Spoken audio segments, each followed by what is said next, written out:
surtout retrouver des valeurs pour un groupe complètement remodelé à qui il faut laisser du temps. Mais il faut quand même gagner, briller aujourd'hui à domicile. Batles a servi Ben Saada. Les crochets de Ben Saada, il y a Maurice, c'est l'aigle qui les tourne. Zodic également et la frappe de Piocel qui vient flirter avec le poteau de Rudy Rioux. Énorme occasion pour Pio Sébastien Piocel, titulaire pour la première fois cette saison. Coé est sur le banc.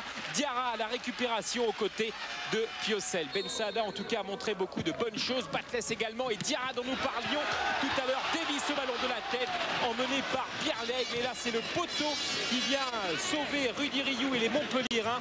Montpellier qui s'était imposé pour la première fois de son histoire à Foriani la saison dernière, ici même 2-1, est en train de souffrir. Corner de Batles, ballon au second poteau renvoyé par Serge Blanc.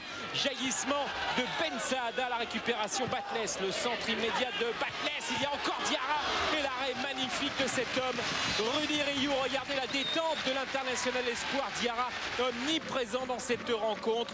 Des Bastiais qui multiplient les coups de pied arrêtés ici avec ce ballon mal dégagé par Moulek, contré par Carotti qui aurait pu marquer contre son camp. Belle première période des hommes de Gérard Gilly qui se quittent sur ce score de 0-0 à la mi-temps. Gérard Gilly qui replace tous ses hommes avec le regard noir de Gérard Bernardet. Les deux hommes ne veulent rien lâcher, tout comme le japonais Hiroyama avec ce bon coup franc. La reprise de Fodé Mansaré juste au-dessus de la transversale de Nicolas Pento.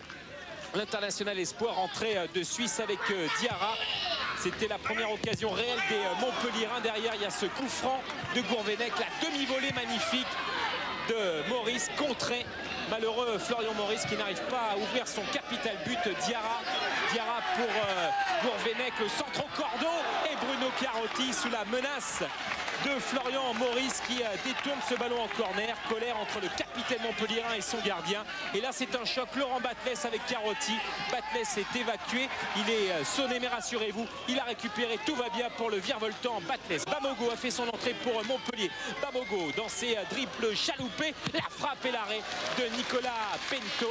Attention, les dernières minutes de cette rencontre sont assez folles. Ça va à 100 à l'heure d'un côté comme de l'autre. Toujours ce score de 0-0. Les Bastiais veulent absolument réussir. Il y a Maurice pour Gourvenec. Le drapeau du juge assistant de Monsieur Fred s'est levé. Et c'est un penalty obtenu par Gourvenec. Il est un petit peu généreux dans ce duel avec Serge Blanc. Il y a du métier chez Jocelyn Gourvenec. C'est la 87e minute de la rencontre à Foriani. Et c'est un penalty avec ici le capitaine Florian Maurice. C'est lui qui a le brassard puisque Batles est sorti désormais. Maurice s'élance et transforme. Contre-pied parfait face à Rudy Rioux. Bastia 1, Montpellier 0.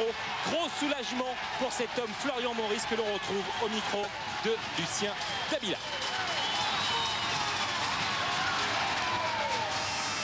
C'était très important et pour le Sporting et pour moi de marquer ce soir.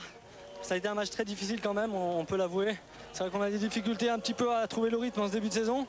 Mais bon, on a eu quand même des occasions, surtout en première mi-temps, qu'on aurait pu concrétiser. Bon, c'est 3 points qui nous font énormément de bien ce soir et on espère que ça va continuer comme ça. Votre sentiment sur la faute, il y avait pénalty? Je sais pas, je suis trop loin de Joss, je la dévie, après je vois plus, je sais pas, ça faut voir à la télévision. On nous a refusé un but à Paris qui était valable. Ce soir, il n'y a peut-être pas pénalty. C'est un coup du sort, c'est un coup à l'un, un coup à l'autre.